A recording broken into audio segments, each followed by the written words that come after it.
Everybody good?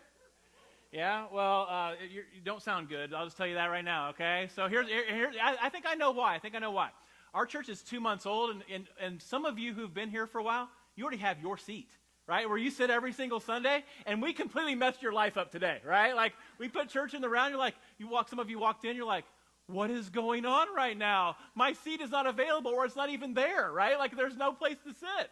And so I totally get it. I love the creativity that Stephen has brought to our team. We had this idea 3 weeks ago to do this amazing acoustic set. I wouldn't even call it an acoustic set. It was so powerful. And then we said, hey, what if we did church in the round? Then we had about 8 guys show up last night for 3 hours to reorient all of our stuff and rethink through how we set up every single week. When you're portable, routine is your friend.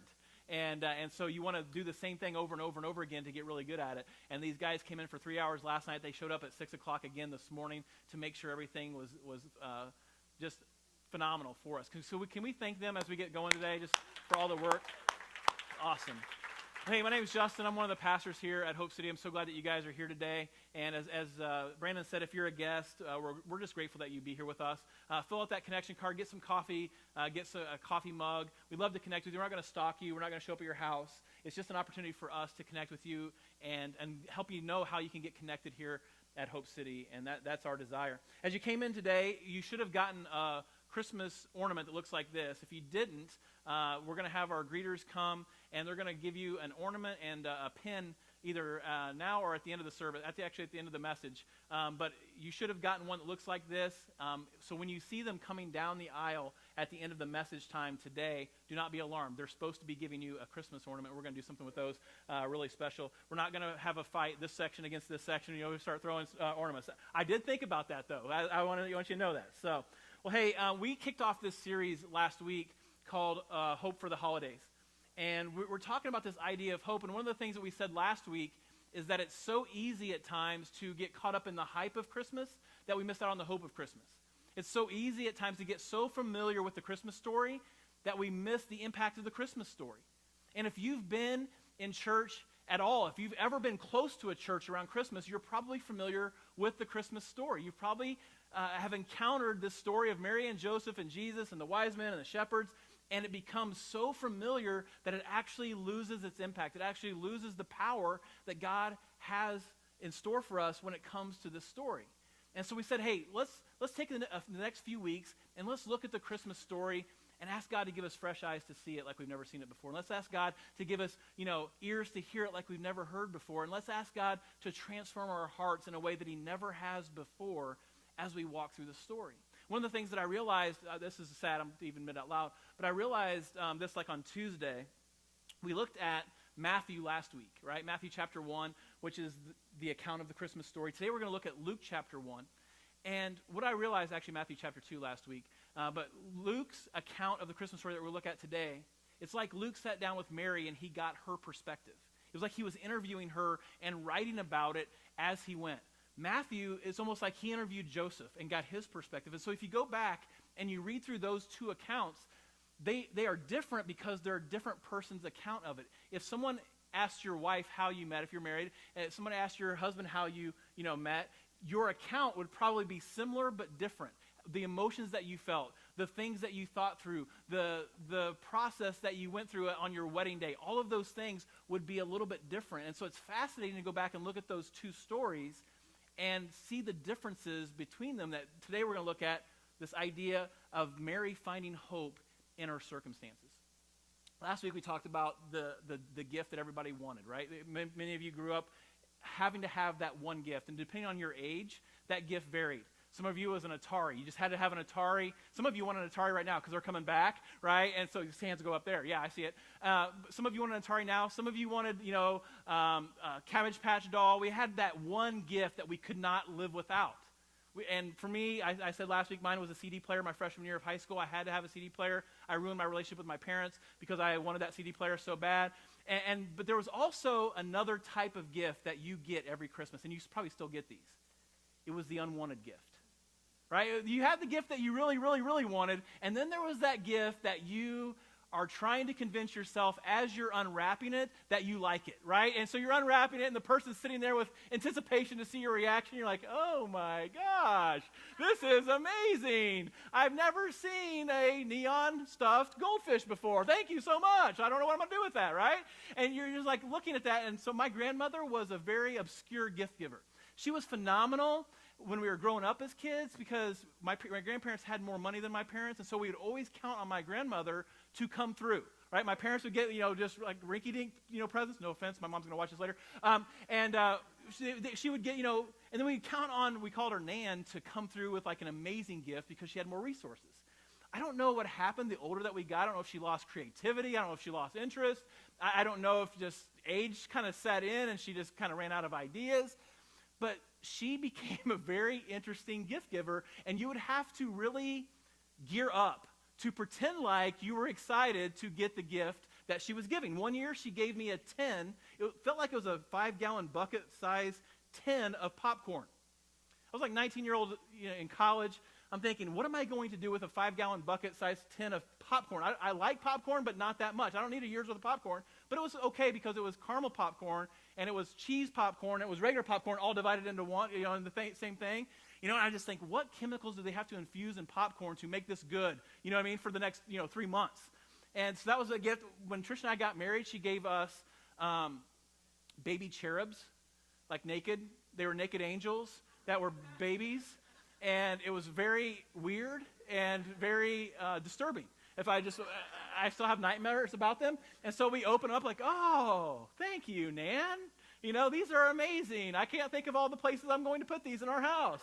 And so we get in the car and my mom goes, those aren't new. She wrapped those off her shelf. She's like, those have been sitting there for 20 years. I'm like, yeah, that's my grandma. One year I happened to try, at Thanksgiving, I was trying to be nice. She would go and do these pottery where you make it and then you fire it and it becomes really shiny. You paint it, you put it in an oven and it shines up or whatever. Glossy. I don't really know the name of that type of art, but you buy like these, white clay things and you like paint by numbers thing and you put it, in the oven and it comes out awesome. And she had this huge frog. And I said, Nan, I love that frog. It's awesome. Great job. I got one for Christmas. All right. Like 3 weeks later, I'm opening up a frog for Christmas. I'm like, what am I going to put this in my dorm room? Right. But we have those gifts that we really, really, really want. And then we have those gifts that we are not really sure we ever want. Right. And here's the thing about unwanted gifts. You guys know this. Those of you that are parents, you can see this in your kids' eyes. Right. I've hurt my mom several times by taking gifts that she's got me back. But the most unwanted gift that you have, it doesn't have a receipt. Right? And it doesn't have tags. And so you can go to every store. You go to Target because you think, okay, Target, we'll start there because you're hoping that it's from Target because then it has some value, right? And then you move to Kohl's, which is the graveyard of all unwanted gifts, and you're like, oh man, Kohl's doesn't have it, right? And so then you're thinking, okay, I'm going to swing for the fence. I'm going to Walmart because everything is at Walmart, right? You can get everything at Walmart, and Walmart scans it. They're like, it's not in our system. You're like, oh my gosh, Dollar Tree, where am I going here? Dollar General, and start going down the list of things. You're like, I cannot take this gift back. I cannot get rid of this unwanted gift. And so then you just pile it up or you regift it, right? I got regifted summer sausage one time, all right? I'm not going to name what family member gave me summer sausage as a regift, but I heard that they had gotten that at their office party and then gave it to me for Christmas, all right? I'm still bitter about that. We're in counseling. It's fine. But we have those unwanted gifts, right?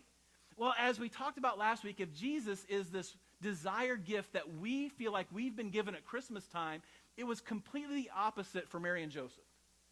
He was not a blessing to them. He was not planned by them. He was not anticipated in their life plan. He wasn't in their future vision for their life. Jesus came on the scene, and at minimum, he was unexpected. He was probably unwanted. My mom got pregnant with me her senior year of high school. So I've listened to stories of the panic that happens when a teenage girl gets pregnant, and it's unexpected and it's unwanted. I don't know that feeling personally, but I have experienced that in my own family, and that is Mary and Joseph's story. Mary did not anticipate being pregnant at 14 or 15 years old, which is likely the age that she was when she was engaged to Joseph. And so at minimum, the Christmas story that we look at with admiration, we look at with affinity, we look at it and say, oh my gosh, what a precious gift it was to us. And that is true.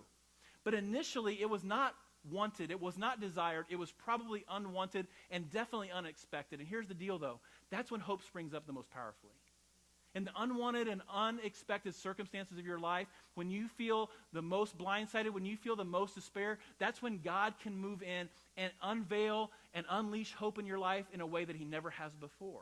And that is what Mary is set up to experience in the Christmas story. So last week we looked at Matthew. This week we're going to look at Luke chapter 1, verses 26 through 38. It's Mary's account of the same story. In the 6th month of Elizabeth's pregnancy, God sent the angel Gabriel to Nazareth, a town in Galilee, to a virgin pledged to be Mary to a man named Joseph, a descendant of David. The virgin's name was Mary.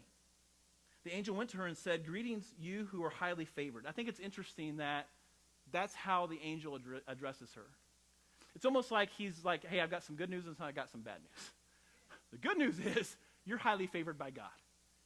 And here comes the bad news. You're getting ready to get pregnant. All right? And so it doesn't necessarily feel like a reward. Now, looking back on the story 2,000 years later, I'm sure, we see in Luke chapter 2, she writes this amazing worship song. She comes around.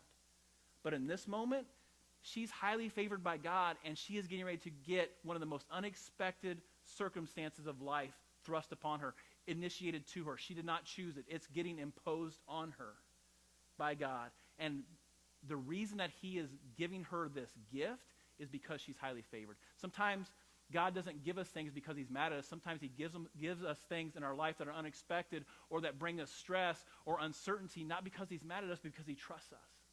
He trusts us to navigate them and to be a light and a mirror reflecting back his glory to a watching world. And that's exactly what happens with Mary. The angel greets her and says, "Hey, greetings to you who are highly favored. The Lord is with you." Confused and disturbed, Mary tried to think of what the angel could mean, but the angel said to her, "Do not be afraid, Mary. You have found favor with God. You'll conceive and give birth to a son, and you're to call him Jesus. He will be great, and he'll be called the Son of the Most High. The Lord God will give him the throne of his father David, and he will reign over Jacob's descendants forever. His kingdom will never end." "How will this be?" Mary asked the angel, "since I'm a virgin?" The angel answered, "The Holy Spirit will come on you, and the power of the Most High will overshadow you. So the Holy One will be born called the Son of God. Even Elizabeth, your relative, is going to have a child in her old age, and she was said to be unable to conceive she is in her 6th month. For nothing is impossible with God." "I am the Lord's servant," Mary answered. "Let it be as you have said." As I think through the Christmas story and I think through our life today, the Christmas story is this reminder that God doesn't promise clarity and he doesn't promise certainty. What he promises is his presence.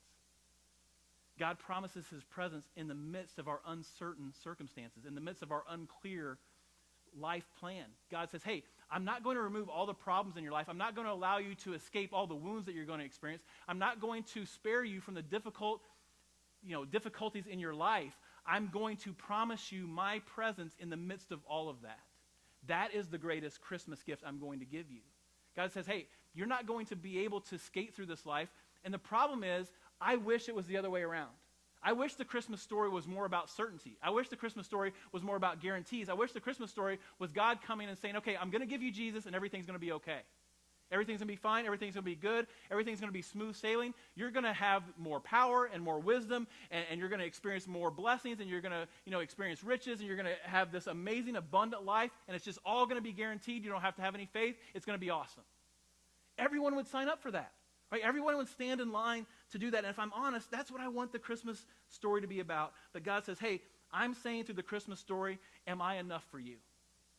When your circumstances don't play out the way that you think they will, when your circumstances end up being uncertain or unpredictable or unexpected or maybe even unwanted, is my presence enough for you? Am I enough when times get tough? Am I enough when life is confusing? Am I enough if hope seems lost? Am I enough if your finances are tight? Am I enough if relationships are broken? Am I enough if your marriage ends? Am I enough if your dating relationship is in shambles? Am I enough if your career gets off track? Am I enough for you? Do I possess all that you need, or are you going to still search for more to bring your life under manageable circumstances for you? Will you desire my presence more than answers, guarantees, or certainty? See, uncertainty is uncomfortable. And we don't like uncertainty. We don't like feeling uncomfortable. We don't like to be stretched. And so what happens as a response to our circumstances in life typically is we initially don't lean into God. We do that as a last resort. That's plan B. What we typically do is we try to control. We try to take control. We try to maintain an image. We try to allow people to think that we have it together even when we don't have it together. We try to pretend like things are better than they really are, not so we can be fake, but so we can feel like we're in control. See, finding hope in uncertainty, it starts with a willingness to surrender. If you want to find hope in your uncertain circumstances in your life, it doesn't start with you pretending you have control, because you really don't. You're one decision or choice or accident or diagnosis away from being completely out of control. We don't have control. We live with the illusion of control, and so many of us, even those of us who claim to be followers of God, we live exhausted and we live defeated and we live discouraged. You know why? Because we try to control all of those things and we realize we can't. And so we just try harder and we perform more and we come and we expect more of God, and we don't feel like he's showing up like we think he should, and it just discourages us. And so we don't live with the freedom of surrender. We live with the illusion of control, and we live exhausted lives. And it seems counterintuitive to say hope is found in surrender. Surrender feels like a loss. Surrender feels like defeat. Surrender feels like we're losing. Surrender doesn't feel like we're winning. Surrender doesn't feel like the King of Kings and the Lord of Lords came to give us this abundant life. Why would we need to surrender? Shouldn't we walk in victory? Victory is found in the pathway of surrender. That's where victory is found. And so often we don't realize that until we're so exhausted or so frustrated or so disconnected from God that we have no other choice rather than turn back to him and say, okay, God. See, surrender isn't about you giving up. It's about you giving in. That's what surrender's about. Because here's my guess. For most of us, we know what, if you feel at a crossroads in your life relationally or from a decision standpoint or your career, maybe you feel at a crossroads in your life in your relationship with God or in some type of choice that you feel like God has called you to make, my guess is you know the answer to that crossroads. You know what you're supposed to do. For me, what my pattern has been over the course of my life is I feel like God prompted me to do something, to surrender something, to lay something down, to give something up, to trust him in a deeper way, and I don't like that feeling. And so I'll go and talk to people and say, hey, here's what I feel like God's called me to do. What do you think? And if they say, oh, I think that's right, then I go to the next person, right? I'm like, oh, I don't think that's right, right? That guy was not really a close friend. He didn't really know my heart. Like, we just, see each other a couple times a week. We're not really that close, right? And then I go to the next person who's going to tell me what I think I want to hear. For many of us, we have more knowledge about God than we'll ever have obedience, right? And so we know the right things to do. It's really just a matter of, are you willing to surrender? Because that's where hope is found. It's not found in the defeat of surrender. It's found in us saying, okay, God, I'm not going to just give up. I'm going to give in to you. I'm going to lean into you. I'm going to allow you to control a part of my heart and a part of my life that I've not allowed you to control. You see, just like God doesn't force his way into our salvation, he won't force his way into our transformation. You have to choose surrender. You have to choose it. And that's what Mary does. She doesn't get there all at once. We look at the end of the story and we think that was Mary. She just, let it be as you have said, and she's this amazing woman, which she is. I have a lot of admiration for her. But she had free will, and she struggled with what the angel was asking her to do, but yet she comes to this place of surrender. So let's walk through the process that Mary goes through to find hope in this uncertain circumstance that she finds herself in. The first thing that she does is she doesn't pretend that she's okay when she's not okay. And if you're going to find hope this Christmas, if you want to experience hope in whatever circumstance you find yourself in, you can't pretend you're okay when you're not okay. Look at verse 29 of Luke chapter 1. Confused and disturbed, Mary tried to think what the angel could mean. I grew up in the church. I don't know what your religious background is, but my parents became Christians when I was 2 or 3 years old. And so from the time I was little, we went to church every Sunday morning, every Sunday night, every Wednesday night. And then any other night of the week that it was open, we were there. And so I just grew up going to youth group and Sunday school and all the stuff that religious people do, I did. And my parents, who got divorced about 7 years ago now, after 36 years of marriage, they had a really on and off relationship. They would argue a lot and then make up a lot and then argue a lot and make up a lot. And they didn't argue all the time, just when they were together. And so I say that kind of jokingly. My dad worked 6 days a week, and so the time that we were the most together was Sundays, church day. And so I remember I have these vivid memories of my parents having the biggest arguments on our way to church. Part of that probably was the stress of trying to get 4 kids ready. Part of that was the stress of being together and all of the nuances that go into trying to get to church on time. And my dad would lose his temper, and then my mom would lose her temper, and they would be screaming and arguing, and us kids would be crying. And then there would be a miracle that was performed right around the church driveway, right? We'd pull in the church parking lot, and everybody would stop crying. And if we didn't, my dad would say, all right, dry it up. Everybody dry it up. We're going into church. There's no crying in church. So we're going to go in there, and you guys are going to pretend like you want to be there. All right, we're going to go. Let's go do this. And my parents never said, hey, fake your relationship with God. There was just this pattern of behavior where we had to have it all together by the time we hit the front door.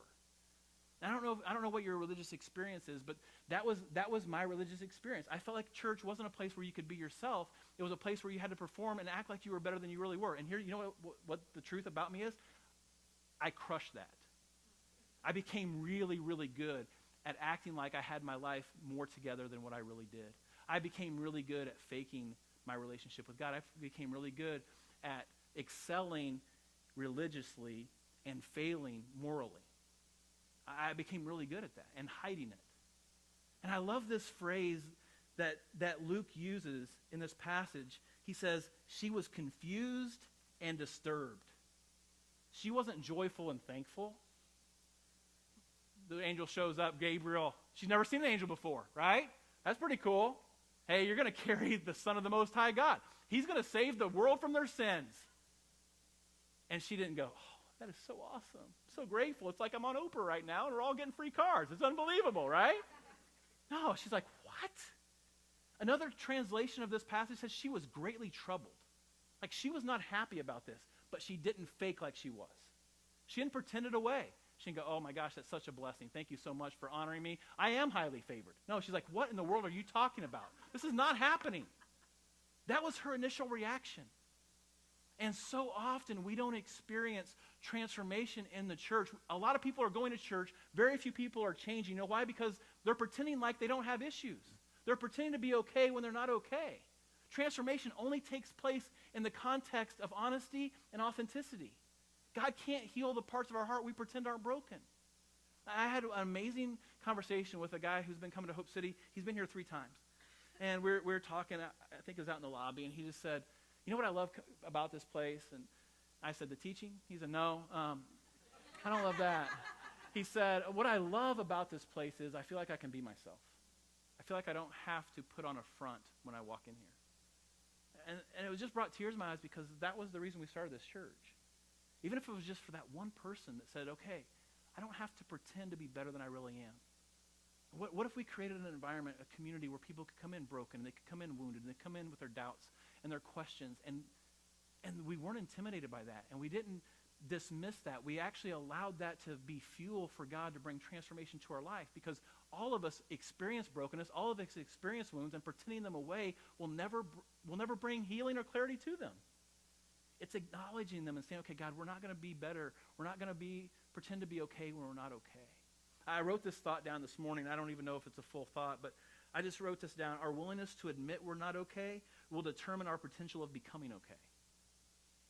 Your willingness to go before God and maybe even to go, in our connection groups, to go before other people and say, hey, I'm not good right now. That is the first step to hope. We think that is the end of hope. Because if somebody really knows me, then hope is lost. God says, hey, that's the birthplace of hope. Authenticity and honesty is the birthplace of hope in your life. So you want to experience hope this Christmas? Don't pretend. Secondly, the thing that Mary does is she's willing to ask questions of God. So if we're going to experience hope, we've got to be willing to question God. Which sounds very sacrilegious. But look at Luke chapter 1, verse 34. It says, how will this be? Mary asked the angel, since I'm a virgin. She's not buying in yet. She's giving him the scientific reasons why this isn't going to work. She hasn't watched the movie that we all watched in 5th grade, right? She is a teenager, and she is cognizant of purity and what all of that means for her legacy as a woman in Judaism and Jewish culture. She's very cognizant of that, and she says, how in the world can this be? And she starts questioning what the angel is saying. And I think so often we don't think that God is approachable. How you view God will determine your approach to God. And so for some of us, if we see God as a disciplinarian, if we see God as this angry person that is always disappointed in us, that is always, pointing out all that we've done wrong, it's very difficult to sing songs like you're a good, good father, because we don't really believe that about God. Or if you have a difficult relationship with your own earthly father, we ascribe those attributes to God and say, how could God be a good father if I don't really have a good father? And so how we view God will always determine your approach to God. And so you might be able to sing the words, but really feeling the words and allowing them to transform your heart is almost an impossibility, because you don't see God as approachable. You don't see God as good. You definitely don't see God as a father. He's this dictator, or this taskmaster that is always measuring your every move and your every mistake, and always reminding you of all that you have to be ashamed of. And so we don't feel like we have the permission or the space to question God. But Mary goes after it. She's not taking this lying down. She's not saying, hey, this is okay, I'm going to be pregnant. Awesome. No, she's saying, hey, how is this going to be? What's going on? And maybe this Christmas is hard for you because you've lost a loved one recently, or maybe this Christmas is difficult because a relationship has ended, or it's really strained right now. And so Christmas isn't bringing you joy, and Christmas isn't really bringing you happiness. It's bringing you memories, or it's bringing you heartache, or it's reminding you of all the brokenness that surrounds you, and it's really difficult, and you're trying to wrestle through that, and you don't even think you can take that to God. It was a year ago, the day after Christmas, I got an email from my bank asking me, some of you know this story, but asking me if I had changed my email address and password to my online banking, which I had not, which is a disturbing email to get the day after Christmas when you're in Chicago going to your in-laws for Christmas. And so that email kind of triggered a six-month process of us realizing that my identity had been hacked and stolen by a guy in Bangladesh. And he had targeted 5 Christian authors, including Trish and myself. He had gotten into my Dropbox password, and so he had gotten my Social Security number off my tax returns that were on my Dropbox. He had gotten a copy of my driver's license. He began to siphon money out of our bank accounts, thousands of dollars out of our bank accounts. We eventually got it back. He hacked into my iCloud and wiped out every phone, every computer, every iPad, wiped them clean. And I had no recourse. I was on the phone screaming at Apple that this is not me. I'm not doing this. And by the grace of God, we found one person that believed me, and she broke protocol and allowed me. And we worked for 6 or 7 months. To my knowledge, he's opened at least 7 bank accounts in my name, and completely assumed my identity. And then taunts my kids on Facebook, breaks into my kids' Facebook accounts and taunts them. And I'm trying to start a church. Like, I'm trying to make an impact for the kingdom. And I don't know if you've had these moments with God where you're like, oh, what are you doing, God? Like, where are you right now? Like, I'm trying to do your work. I'm trying to do my best. I'm trying to provide this place of hope and healing and second chances. And can I get a break from you? Like, can you just, provide some protection? Is that too much to ask? And I just start questioning God. Like, God, what is the point of doing all of this stuff if I can't even go sleep at night? If I'm waking up paranoid that something else is going to be violated or broken into or ripped off or stolen. What is the deal, God? Where are you? And then you ever had those moments with God, and then you feel guilty for those moments with God? So I'm like, oh my gosh, what am I doing? I'm a pastor. I'm supposed to be trusting God, and I'm accosting him, verbally. What is going on here? And so then I'm apologizing. God, I'm really sorry. I know I shouldn't do that. And I just felt like God said to me in that moment, do you not think I'm big enough to handle your questions? Like, what kind of God would I be if you couldn't question me? There's a passage in Hebrews that says, hey, let us approach the throne of grace with confidence. I had no confidence when I approached the throne of grace because I was shameful. I was embarrassed that I had questions for God. And maybe God is saying to you, hey, you're never going to grow in your faith until you're honest with yourself and admit that you're not okay, and then when you're honest with me. And give me your questions. I can handle them. I'm all powerful. And if I'm all powerful, that means I can handle your hurts. I can handle your questions. I can handle your doubts. Bring them on. And Mary does that. And she moves from this place of doubt. She moves from this place of surprise. She moves from this place of disappointment to this place of honesty with herself and with God. And then she comes to this place of surrender. And that's the next what I see, and what we're going to close with today is we have to surrender our life to God's plan. That's where hope is found. Luke chapter 1, verse 38, she says, I am the Lord's servant, Mary answered. Let it be as you have said. You know what I was reminded of again as I read this story is God doesn't use extraordinary people. He uses willing people. Mary, there was nothing extraordinary about Mary except that she said yes. which she could have said no. She could have said, let's move on. Not for me. She had no idea. We know, looking back on her story, that an angel appeared to Joseph. She didn't know how he was going to respond. She didn't know how her parents were going to respond. She didn't know how the community was going to respond. An adulterous woman, as we said last week, could be punishable by death by stoning. She could have had that fate. She had no idea what saying yes meant, but she said yes anyway. She said, hey, I am the Lord's servant. I'll do it.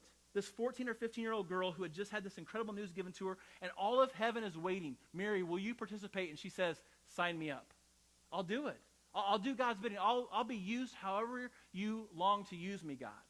I love that little phrase, I'm the Lord's servant. And if you're a follower of Christ, if you have given your life to Christ, that is your primary identity. That's how God sees you. He sees you as the church's plan A and Z on this earth. That's all that God has. And the church isn't a building, obviously. The church is a group of people that come together and they say, okay, we're going to bring all of our brokenness and all of our wounds and all of our imperfections together. And we're going to trust that God is bigger than those, and he's going to transform those, and he's going to take everything that we've experienced as a community, and he's going to allow it to be a beacon of hope in our community. That's what Christmas is. That's what being a servant of God is. And God's saying, hey, I'm looking for people who will just say yes. I'm not looking for extraordinary people. They become extraordinary on the other side of yes, but they're not extraordinary before that. Mary was just this ordinary girl that got used in an extraordinary way. Paul says, as he writes all the letters in the New Testament, he says, my name is Paul, and I'm a servant of the Lord Jesus. That's how he identifies himself almost in every single letter that he writes. And I'm going to go where God calls me to go. I'm going to do what God calls me to do. I'm going to say whatever God calls me to say. I'm the Lord's servant. And I wonder what would happen through the lives of all of us that call Hope City our home if we just said, okay, God, I don't have it all together. And I don't really know what my future and my circumstances look like, but I'm your servant. So use me however you want to use me. And you know how God prompts you. All of you get prompted by God. You don't want to admit it because it's kind of weird sometimes. But you feel these promptings, you feel these impressions by God to encourage a neighbor or a coworker or call or text a friend to see how they're doing. What if we all said yes to those promptings? What if you showed up at work tomorrow and you said, okay, this week I'm going to listen really clear to God's promptings, and I'm going to see people the way that God sees them, and I'm going to be a vessel of hope. I can't determine my circumstances, but I can allow God to define my circumstances, and I can offer hope. I can surrender. I can be a servant of God. What if you did that in your neighborhood? What if you did that for maybe a family member that has no money to buy their kids Christmas presents, and you just showed up with a $50 gift card? It's not a lot. You said, I'm just here to serve. I'm just the Lord's vessel. For all of us, we've been talking the last few weeks that more people are more apt to come to church around Christmas and Easter than any other time of the year. In fact, 82% of people say that they would go to church if they were just invited by a friend. And maybe God has laid somebody on your heart, and you can say, hey, you don't have to skip Christmas Eve. You can be at home on Christmas Eve. Come to Christmas Eve. We're setting a new trend here. And it's risky. Right? It's intimidating. What if it makes the relationship funky? What if they treat you different after you try to get all religious on them? You say, hey, I'm just going to be used by God. Here's what I know. You never know the power of an invitation. You never know. You never know what your invitation can mean. Mary did not know what saying yes meant. She had her moment. She didn't know that 2,000 years later we would be sitting here talking about a girl who said yes, talking about a girl who had unexpected and probably unwanted circumstances that she was a part of, and she said yes, and those 7 words, let it be as you have said. I think that's 7. I didn't count them right, but that's 7. Let it be as you have said. Changed her life in the course of history. And you saying let it be this morning will change your life, and you have no idea this side of heaven how God could use it to change this world. Let's pray together. God, we thank you so much just for your willingness to become Emmanuel, which is God with us. Thank you for choosing to use us. I don't know what we have to surrender today, but all of us have something. Mary had no idea what her act of surrender would mean. I'm sure it was intimidating. I'm sure it wasn't easy. And yet here we are, beneficiaries of the Christmas gift.